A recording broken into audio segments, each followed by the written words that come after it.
مولانا وحید الدین خان جو اپنے کو جہنم کے دروازہ پر کھڑا ہوا پائے وہی جنت میں داخل ہوگا۔ جو چپ رہنے لگے اس کو بولنا آ گیا۔ جو بے عزتی پر راضی ہو جائے اس نے اپنی عزت کو بچا لیا۔ جو خاموش آوازوں کو سننے لگے وہی کان والا ہے۔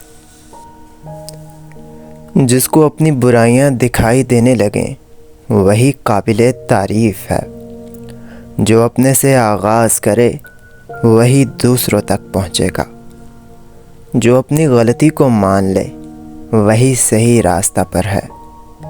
جس کی نظر میں تمام چیزیں بے لذت ہو جائیں اسی نے لذت کا راز پا لیا۔ جو اپنے کو بے علم جانے وہی علم والا ہے۔ وہی آدمی باشعور ہے جس نے اپنے لاشعور کو پہچان لیا۔ جو کمزوروں سے ڈرے وہی طاقتور کی پکڑ سے بچ سکتا ہے۔ جو دوسروں کو دیتا ہے اسی نے اپنے آپ پر خرچ کیا۔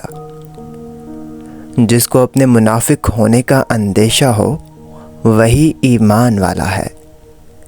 جو اپنے معاملات میں نادان ہو جائے وہی ملت کے معاملات میں ہوشیار ثابت ہوگا۔ جو کھونے والا ہے اسی نے دراصل پایا۔ جس کو ہار نہ آ جائے اس کو کوئی ہرا نہیں سکتا۔